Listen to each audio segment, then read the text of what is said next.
Hello, my dear audience.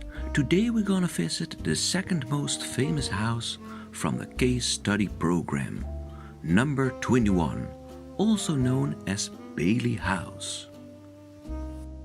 The most famous design is of course CaseStudyHouse 22, which was also designed by Pierre Koenig.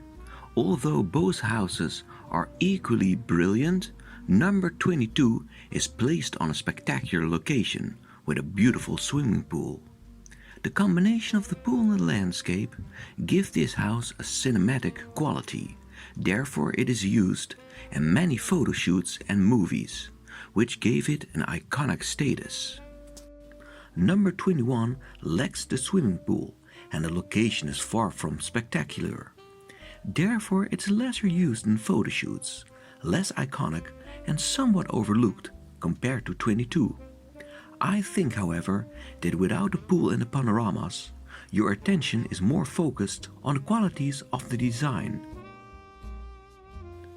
In my opinion, number 21 shows even better the minimalistic and industrial trademarks of Pierre Koenig's style, and its cost-effective yet luxurious design is perhaps the best embodiment of the case study program. This program was a series of sponsorships in which the Arts and Architecture magazine partly financed the construction of middle-class family homes. In return, the drawings and photos of the construction process had to be published in the magazine. The common similarity between all the designs was that the homes had to be modernistic, cost-effective and reproducible. The initiator of the program was John Entenza, the chief editor of the magazine. Entenza was an admirer of Pierre Koenig, who was at the time a little-known architect. Koenig had already designed several other homes, but none of them were entirely made of steel. Koenig told Entenza that he always dreamed of designing a home entirely made of prefabricated materials. Entenza offered to finance a large share of the construction if Koenig would find the right client to pay for the rest of the house. In 1957, Koenig was approached by Mary and Walter Bailey. They had no children and they were looking for a small, revolutionary-looking modernist home. So they gave Koenig complete creative freedom in his experimental design. Koenig made the drawings in 1958, while the house was constructed in 1959. Many inventions during construction were reused 1 year later during the construction of CaseStudyHouse number 22. Like the Bailey house, the Stahl house also used a concrete floor with a steel skeleton that supported the roof and walls made of steel rib panels. By using a skeleton, the walls were derived from their supporting function, allowing floor-to-ceiling sliding windows and hardly no internal walls. Just like CaseStudyHouse 22, number 21 was also used for a series of photos taken by Julius Schulman. In one of these photos, Pierre Koenig is standing in his own design. So let's go to the place where Pierre Koenig once stood.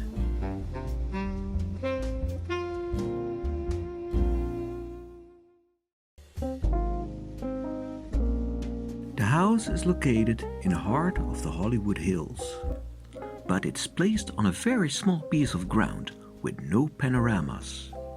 From the north and south side, it's enclosed by neighboring houses. At the west side, the ground level elevates rapidly. This means that you have hardly no distant view from a small garden.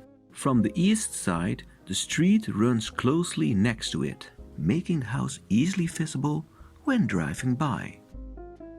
The entire structure is placed on a flat piece of ground, while the street is descending, making the house above street level at the south, while it is in line with the street at the north.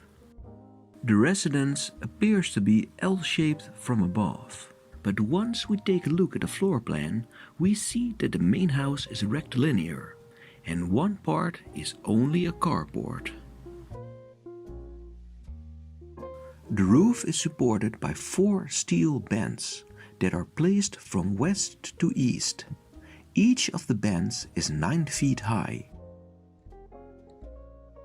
The bands are made by arc welding 8-inch I-section beams against 4-inch H-section columns. Each horizontal beam is supported by 3 of these columns. The horizontal roof beams consist of 2 different parts that are arc welded against the columns in the middle.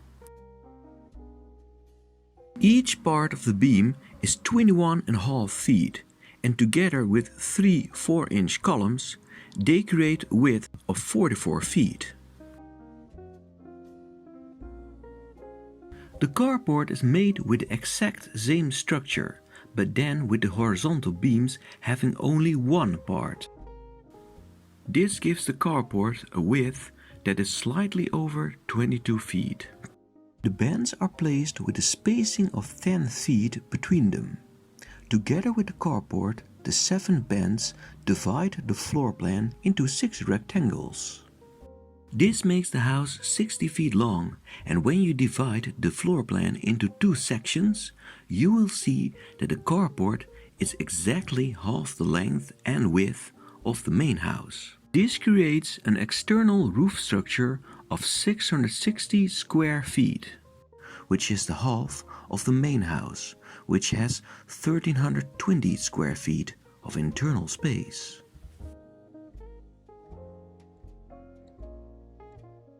By painting the walls and roof white, but covering the beams with a black coating, Koenig created visual emphasis on the structural skeleton. This is in contrast with house number 22, which has white colored bands, making it harder to distinguish the skeleton from the walls. From the street, the house is fully enclosed by steel walls, creating a lot of privacy.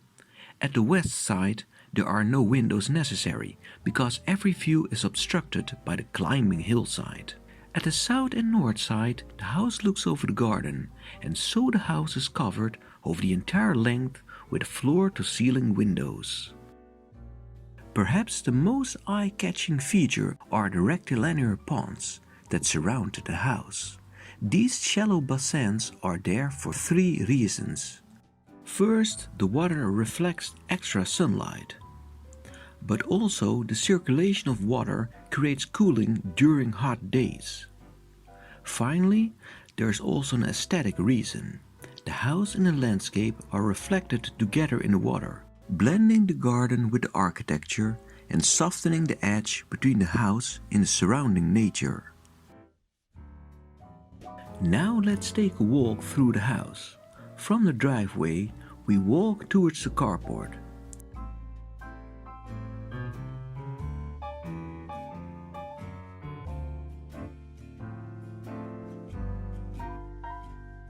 We walk over a small pathway, placed between the street and one of the ponds. There is a concrete slab that is covered with tiles, forming a bridge over the pond.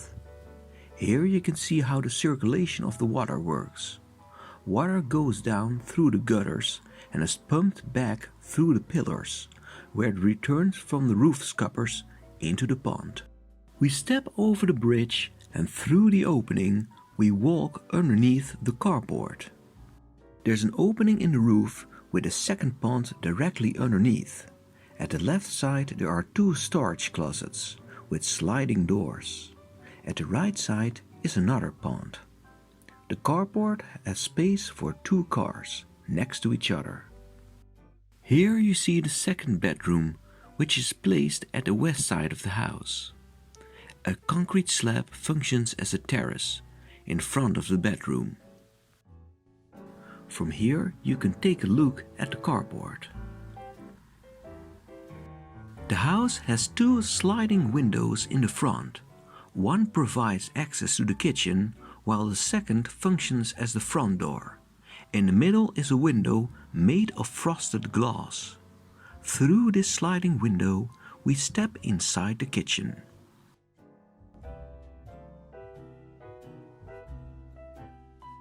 The kitchen unit has an opening towards the sitting area, forming a bar. The cabinets don't go all the way up to the ceiling, creating openings that enlarge the feeling of space and provide a better distribution of sunlight. Seen from the atrium, we walk around the kitchen unit into the living space. The steel roof plates are supported by thin steel beams placed over the large black bands, and because there's no lowered ceiling, the roof construction becomes part of the interior.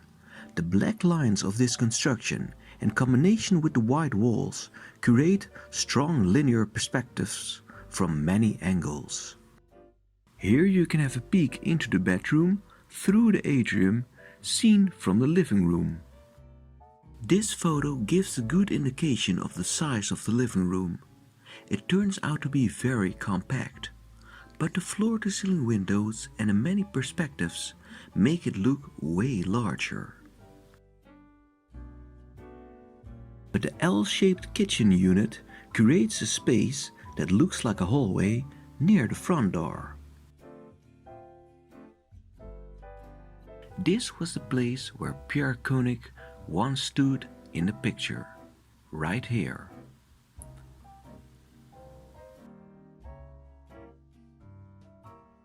There's a small built-in planter at the backside of one of the kitchen closets. Through the glass sliding door, we step outside, and we can leave the house. The bathroom section in the middle is the only part of the house that has internal walls. Without this space, the living and sleeping area would be completely open towards each other, so the bathroom section also functions as a dividing wall. Between the two bathrooms is an atrium that brings in more sunlight and creates a see-through towards the other side. In the middle of the atrium is a fountain that circulates against a wall of tiles. This fountain cools the temperatures inside the house. On hot days, the skylight can slide completely open. There are two small bathrooms on both sides of the atrium. The bathroom at the south side of the fountain has a shower and a toilet, while the bathroom at the north side of the atrium has a bathtub and also a toilet. Each bathroom is connected to one of the bedrooms, while the atrium has also two doors that lead to each of the bedrooms. Because the bathrooms are not placed over the entire length of the house, there are two spaces in the front and at the rear of the bathrooms, forming some kind of corridors that connect the living with the sleeping areas.